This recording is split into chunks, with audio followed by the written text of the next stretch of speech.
Hello everyone, welcome to my channel. In this guide I will rank every single class based on starter sets from Haedrig's gift, this time for the latest season 39, Shades of the Nephalem. This is my personal list and it's best represented for the beginning of the new season. This recycled season is combining two seasonal themes at once. The main one is called Shadows of the Past. Whenever you activate a shrine or a pylon, you will spawn a shadow clone of your class with one of 3 predetermined builds. Your clone is like an extra follower who will deal a lot of scalable damage and assist you in battle for 1 minute. Another seasonal bonus is the 4th Canai's Cube slot. While the first 3 slots remain the same for the weapon, armor and jewelry, the last one opens more room for experiment, making your build even stronger for the duration of this season. Anyway, let's now talk about the actual topic of this video and explore the top starter sets for the Shades of the Nephalem season.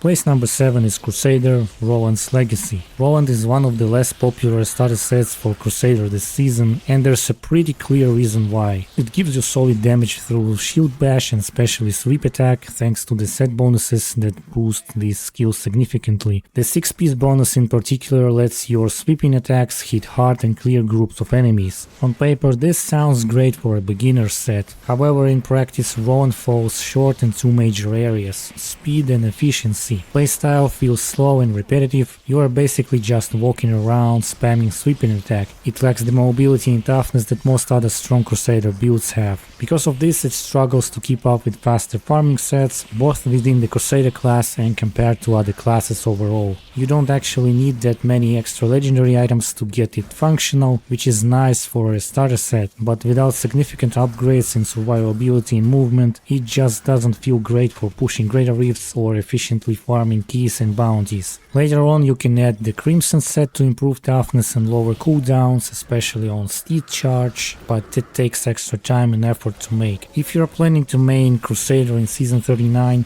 I would honestly recommend switching over to the Akhan set as soon as you can. Just make sure you reach at least 56% cooldown reduction to unlock its full potential.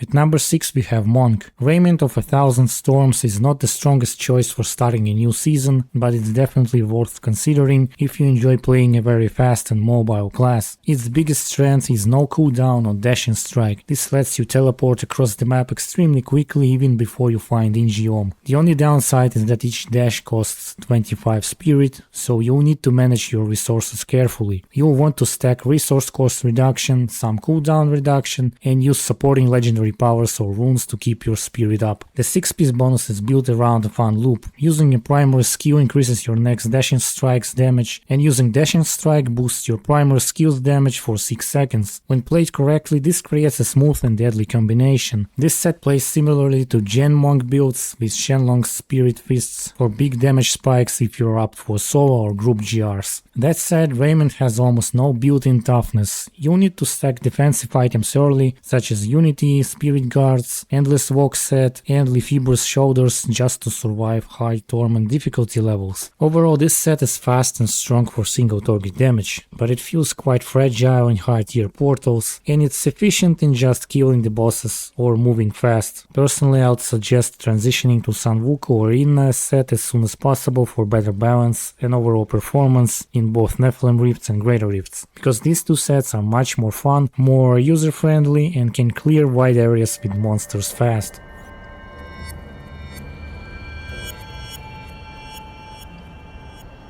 Place number 5 is Witch Doctor Helltooth Harness. This is a much more playable and enjoyable starter set for Witch Doctor this season. This set is heavily built around your pets, mainly zombie dogs and gargantuan. There is also a zombie charger variant, but in most activities your pets will carry the majority of the work. It offers relaxed gameplay that performs well in both Nephalem Rifts and Greater Rifts. The 6-piece bonus is the core of the set's damage. Whenever you cast Wall of Death, it massively increases the damage of all your other skills by 37,500% for 15 seconds. That's what allows your pets to actually hit hard. To make the most of this, you'll want key supporting items like Shortman's Finger, Ring of Emptiness, and Mask of Jerem. Toughness is average here at the start, but it improves nicely with items such as Sacred Harvester and Lacumba's Ornament Bracers. For better mobility, Shukrani's Mojo is very helpful. The main downside here is pet AI, which can be inconsistent, especially when pushing higher Greater Rifts. You may need to manually reposition your pets from time to time. For general farming and lower to mid-tier content, this isn't really an issue. In summary, Helltooth Harness is a reliable and solid choice for Season 39. It's great for farming, handles mid to high Greater Rifts reasonably well with some tweaks, especially considering the Force Cube slot and the Shadow Follower, and it feels effective against both spread out monster packs and single targets. Of course, it's not the fastest or tankiest set, but it's comfortable and consistent.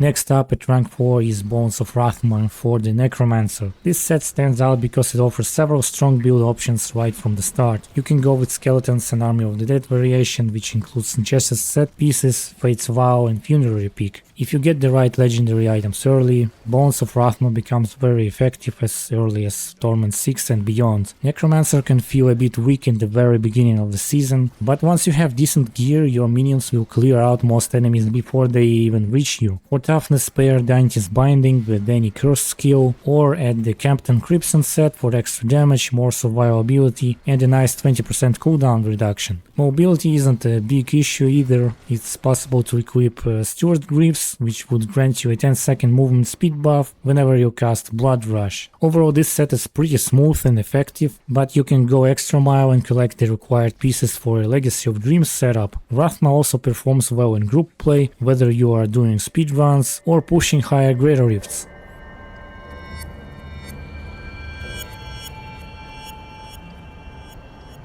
At rank 3, we have Taurash's Elements for the Wizard. This is a very solid and flexible starter set. It supports multiple strong builds including Hydra, Wave of Force, Exploding Blast and especially Meteors. You can easily adapt your build depending on the legendary items you find early in the season, and it's fully capable of powering you through to Torment 16 very quickly. This set delivers excellent damage, particularly with Meteor builds, and gives you a massive 100% increase to all resistances, which provides a strong defensive foundation. Because Taurash's is a 7-piece set instead of 6, it's also faster and easier to complete. The main weakness is that it can feel vulnerable to physical damage, and to fix this, prioritize Halo of Carini. It is one of the best rings for massive damage reduction on wizards. You can also mix in Crimson or Ogild sets for extra toughness, or use Orb of Infinite Depth if it fits your chosen build. Taurash's Elements gives you good mobility, high flexibility, and reliable performance in both Nephalem Rifts and Greater Rifts. It is strong enough that many players can push top tier Greater Rifts without even needing to switch to another set.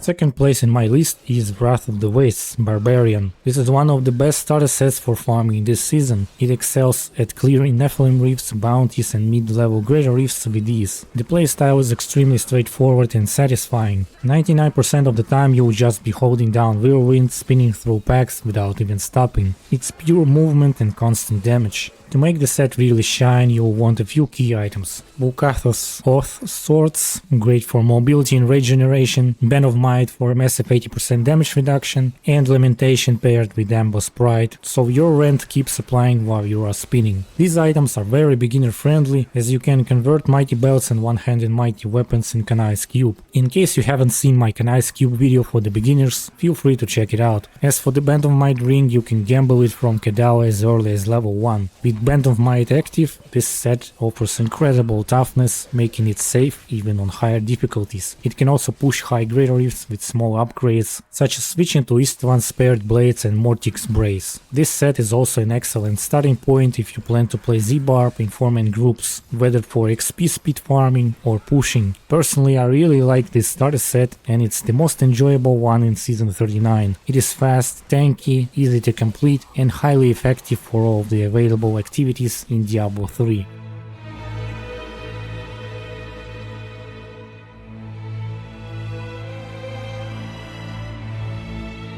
And finally at rank 1 we have Unhallowed Essence Demon Hunter. This is the best starter set in season 39. While it is not quite as perfect as Gears of Dreadlands, it is an absolutely excellent choice for both new and veteran players. The build is super straightforward, highly effective and very flexible. You have strong mobility with Vault or Smoke Screen, excellent area coverage with multi-shot and evasive fire, decent survivability, and damage that scales with the maximum discipline. To skyrocket your damage with this set you really need only 2 key items: Deadman's Quiver, easily obtained by gambling with Kadava, and Young's Recurve, crafted by converting yellow balls in an ice cube or by just playing the game. Once you have those, adding 2 pieces of Crimson and the Focus Plus Restraint Rings will boost your damage even further. With this setup you can comfortably clear high tier Grey Rifts within the first few hours of the season. If you want something even simpler you can go with Gears of Dreadlands instead, which I mentioned earlier. It is the best spin to win set where you can play 1 to 2 buttons at most to kill everything on your screen, and it's perfect for Nephalem Rifts, Greater Rifts, Echoing Nightmares and Bounties. You can also transition the items from either set into a support DH role, which remains 100% viable in Foreman groups to this day.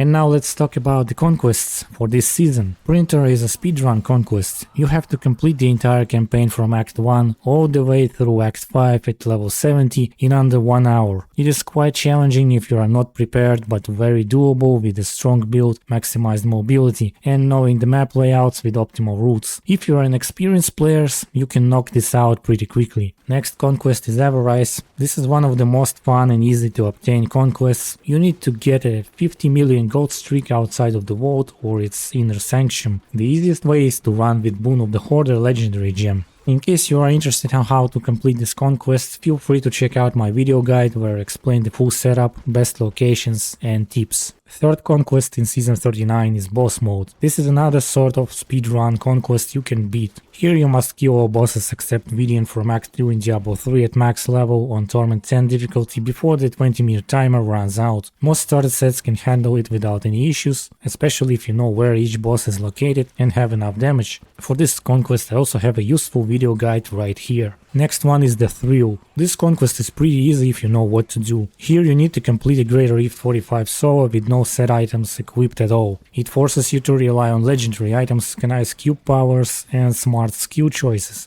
Honestly, it's very achievable with ancient legendary items plus Legacy of Dreams legendary gem leveled at least to level 25 just to unlock its second bonus. And the final one is Masters of the Universe. This is the longest and most time consuming one. You need to earn a mastery rank in 8 different set dungeons. It requires collecting multiple full class sets, learning the specific mechanics and speed requirements for each dungeon, and of course leveling different characters. I don't recommend prioritizing this one early unless you really enjoy set dungeons. Most players leave it for last or skip completely. And that's pretty much it for the best starter sets in season 39. We went through all the class sets from the easiest skip to the strongest recommendations. Whether you are a new player looking for something simple and powerful or a veteran trying to get ahead fast, there should be a solid option for you this season. Don't forget to check out the description for Conquests guide on my channel. I hope this video helped you decide what to play. If you have any questions, feel free to leave a comment below. And please hit that like button and subscribe to support my work. Thank you for watching and listening. Have a nice day and happy farming everyone.